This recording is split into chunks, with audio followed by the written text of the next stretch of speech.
안녕하세요. 진실이라는 게 참 무섭습니다. 때로는 모르는 게 나을 때가 있어요. 알고 나면 돌이킬 수 없으니까요. 알고 나면 예전으로 돌아갈 수 없으니까요. 하지만 그래도 우리는 알아야만 합니다. 진실 없이는 앞으로 나아갈 수 없으니까요. 정서도 그랬을 거예요. 알고 싶었을 겁니다. 두렵지만 무섭지만 그래도 자신이 누구인지 알고 싶었을 거예요. 그리고 태화는 말해야 했죠. 아무리 아파도 아무리 힘들어도요. 오늘은 그 진실이 드러나는 순간에 대해 이야기하려 합니다. 숨겨졌던 과거가 수면 위로 떠오르고 모든 것이 흔들리기 시작하는 그때 우리 모두가 숨을 죽이고 지켜봤던 그 순간들 말입니다. 준비되셨나요? 다시 그 고통스러운 시간으로 돌아가 보시겠습니까? 균열의 시작. 작은 것들이 어긋나기 시작했습니다. 정서 주변의 거짓말들이 하나씩 드러났어요.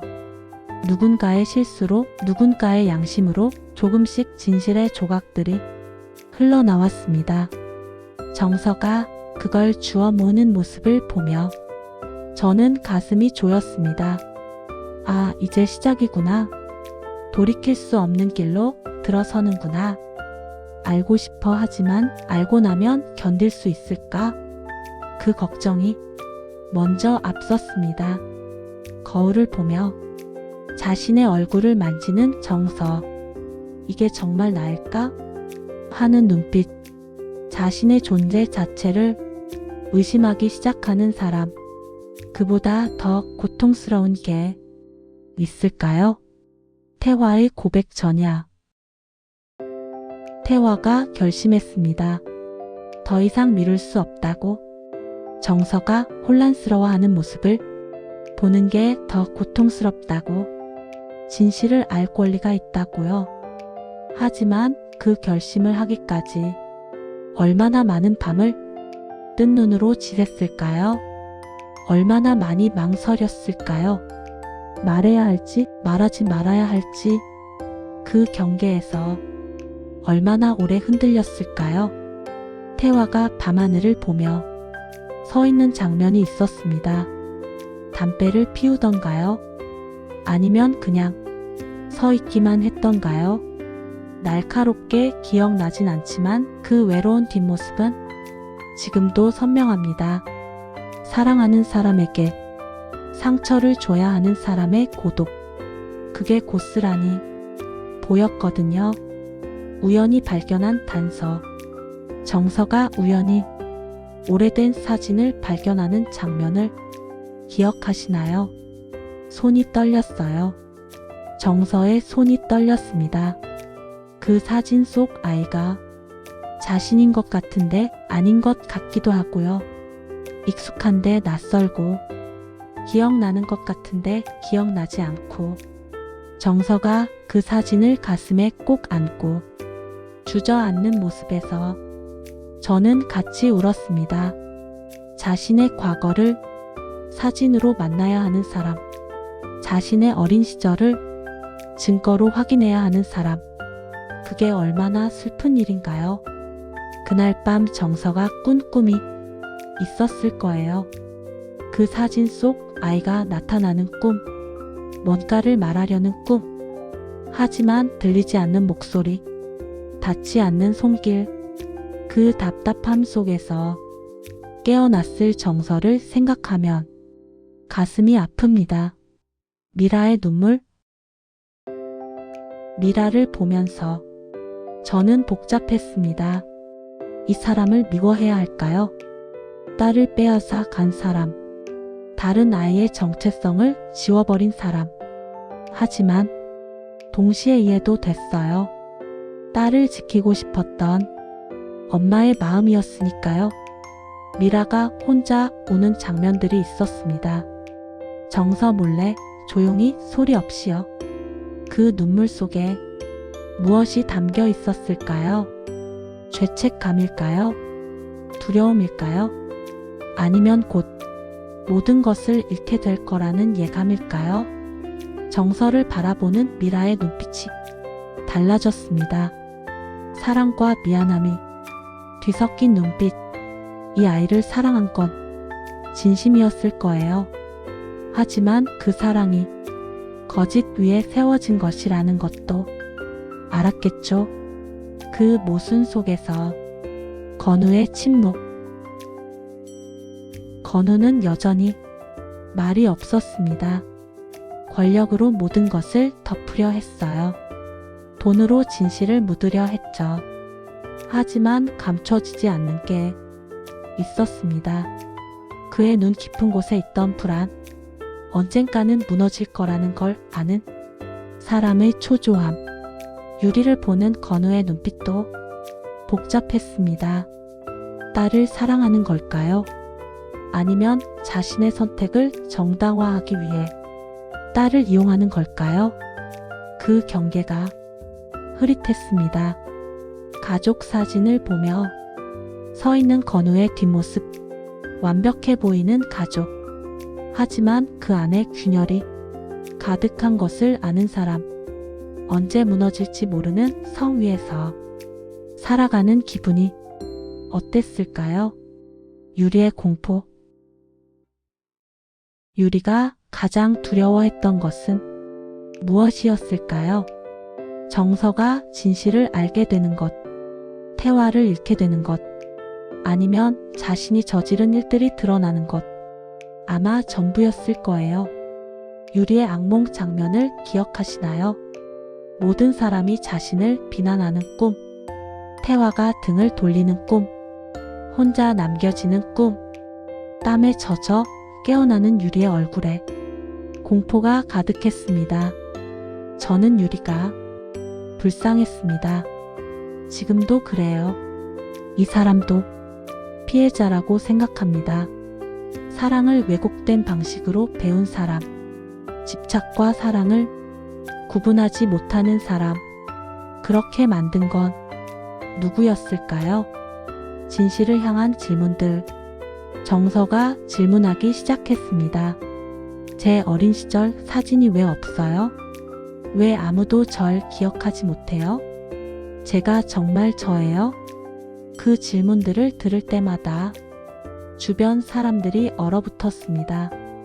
시선을 피했죠. 대답하지 못했습니다. 그 침묵이 곧 대답이었는데 정서는 아직 몰랐어요. 아니, 알고 싶지 않았던 걸까요? 태화가 그 장면들을 지켜보며 얼마나 괴로워했을까요? 대답해주고 싶었을 겁니다. 진실을 말해주고 싶었겠죠. 하지만 입이 떨어지지 않았을 거예요. 그 한마디가 모든 것을 바꿔놓을 테니까요. 기억의 홍수. 정서에게 기억이 쏟아지기 시작했습니다. 더 이상 단편적인 이미지가 아니었어요. 연결된 장면들, 의미 있는 순간들, 엄마의 얼굴, 피아노 소리, 콩쿠르 무대, 그리고 사고. 정서가 머리를 감싸쥐고 비명을 지르는 장면에서 저는 화면을 제대로 볼 수가 없었습니다. 너무 고통스러워 보였거든요. 기억이 돌아오는 게 축복이 아니라 재앙처럼 느껴지는 순간, 쓰러지는 정서를 안아주는 태화. 그 품 안에서 떨고 있는 정서. 왜 이렇게 아파요? 라고 묻는 목소리. 태화는 뭐라고 대답했을까요? 아니, 대답할 수 있었을까요? 대면의 순간. 드디어 정서가 미라를 마주했습니다. 제가 누구예요? 진짜 제가 누구예요? 그 절규하는 목소리. 미라는 대답하지 못했습니다. 입술만 떨었어요. 뭐라고 말해야 할까요? 어디서부터 시작해야 할까요? 용서를 구해야 할까요? 정서의 눈에서 눈물이 흘렀습니다. 분노일까요? 슬픔일까요? 배신감일까요? 아마 모든 감정이 한꺼번에였을 거예요. 자신이 알던 세상이 무너지는 순간 자신이 믿었던 모든 것이 거짓이었다는 걸 아는 순간 저는 그 장면을 보며 숨을 쉴 수가 없었습니다. 너무 고통스러웠어요. 누구의 편도 들 수 없었습니다. 모두가 고통받고 있었으니까요. 태화의 고백. 그리고 태화가 정서를 찾아왔습니다. 비 오는 밤이었던가요? 아니면 눈이 내리던가요? 날씨는 선명하지 않지만 그 떨리는 목소리는 기억합니다. 나 기억나? 정서야, 나 기억나? 정서는 고개를 저었습니다. 기억하고 싶지만 기억나지 않는다고. 미안하다고요. 그 말을 듣는 순간 태화의 얼굴이 무너지는 게 보였습니다. 하지만 태화는 말했습니다. 그들의 과거를, 함께했던 시간들을, 사랑했던 기억들을요. 그 모든 진실을. 목소리가 떨렸고 눈물이 흘렀습니다. 하지만 멈추지 않았습니다. 끝까지 말했어요. 무너지는 정서. 정서는 그 이야기를 들으며 무너졌습니다. 앉아 있을 수가 없었고 서 있을 수도 없었습니다. 그저 그 자리에 주저앉아서 울었습니다. 소리 내어 울었어요. 잃어버린 시간들, 빼앗긴 정체성, 지워진 사랑, 그 모든 것에 대한 슬픔이 한꺼번에 쏟아졌습니다. 그럼 나는 누구예요? 진짜 나는 누구란 말이에요? 그 물음에 누가 대답할 수 있을까요? 정서 본인조차 대답할 수 없는 질문. 두 개의 이름 사이에서, 두 개의 삶 사이에서 길을 잃은 사람. 저는 그 장면을 보며 생각했습니다. 기억을 잃는다는 것이 이렇게 잔인한 일인가? 아니, 기억을 되찾는다는 것이 더 잔인한 일인가? 주변의 붕괴, 진실이 밝혀지면서 모든 것이 무너졌습니다. 미라는 정서를 잃을까봐 두려워했고 건우는 자신의 권력이 흔들릴까봐 걱정했습니다. 유리는 모든 것을 부정하려 했죠. 하지만 이미 늦었습니다. 진실은 한번 드러나면 다시 숨길 수 없으니까요.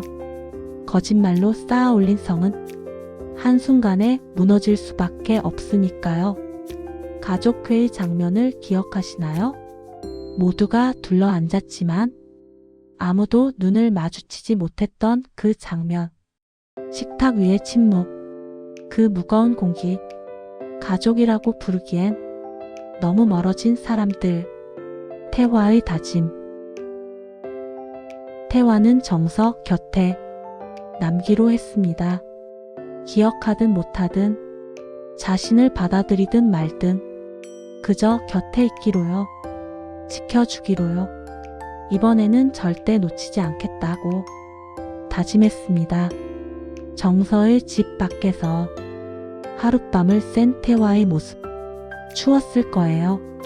힘들었을 겁니다. 하지만 떠나지 않았습니다. 혹시 정서가 자신을 필요로 할까봐, 혹시 위험한 일이 생길까봐요. 그 모습을 보며 저는 울었습니다. 사랑이 이런 거구나. 조건 없이 곁에 있는 것, 아무것도 바라지 않고 지켜보는 것, 그게 진짜 사랑이구나. 정서의 선택. 정서는 결정해야 했습니다. 어떻게 살아갈 것인가? 누구로 살아갈 것인가? 과거를 받아들일 것인가? 현재를 지킬 것인가요? 혼자 있는 시간이 많아졌습니다. 생각하고 괴로워하고 방황했습니다. 거울 앞에 서면 두 개의 얼굴이 보이는 것 같았어요. 과거의 자신과 현재의 자신. 어느 것이 진짜일까요? 정서가 옛날 집을 찾아가는 장면이 있었습니다. 텅 빈 집, 먼지 쌓인 피아노, 그 앞에 앉아서 건반을 쓸어보는 손길. 음은 나지 않았지만 정서의 가슴 속에서는 무언가 울리고 있었을 거예요. 용서의 문제. 누구를 용서해야 할까요? 미라를요? 건우를요? 유리를요? 아니면 자신을요? 어쩌면 용서라는 게 불가능한 일인지도 모르겠습니다. 너무 많은 것을 잃었으니까요. 너무 깊이 상처받았으니까요. 하지만 용서하지 않고는 앞으로 나아갈 수 없다는 것도 정서는 알았을 거예요. 증오 속에서는 살 수 없다는 것, 분노로는 행복해질 수 없다는 것, 정서가 미라를 다시 만나는 장면, 말은 없었지만 눈빛이 달라져 있었습니다. 여전히 아프지만 조금은 이해하려는 눈빛. 완전한 용서는 아니지만 그래도 한 걸음 나아가려는 시도. 그게 보였어요. 에필로그. 음악이 조용히 흐른다. 네 번째 이야기는 여기까지입니다. 진실은 밝혀졌습니다. 무너질 것은 무너졌고 상처받을 사람은 모두 상처받았죠. 하지만 그래도 삶은 계속되어야 했습니다. 정서는 이제 알았습니다. 자신이 누구인지, 어디서 왔는지, 무엇을 잃어버렸는지요. 그 무거운 진실을 안고 그래도 살아가야 했습니다. 태화는 여전히 곁에 있었습니다. 멀리서 조용히 하지만 확실하게요. 정서가 쓰러질 때마다, 일으켜 세워주고 흔들릴 때마다 붙잡아 주면서요. 다음 이야기에서는 그들이 어떻게 다시 일어서는지 보게 됩니다. 상처를 안고 어떻게 사랑하는지, 과거를 받아들이고 어떻게 미래를 향해 가는지요. 오늘 이야기는 여기서 마치겠습니다. 여러분은 이 진실의 순간을 보며 무엇을 느끼셨나요? 모르는 게 나았을까요? 아니면 알아야 했을까요? 진실이 우리를 자유롭게 할까요? 아니면 더 큰 고통을 줄까요? 다음 이야기에서 다시 만나요.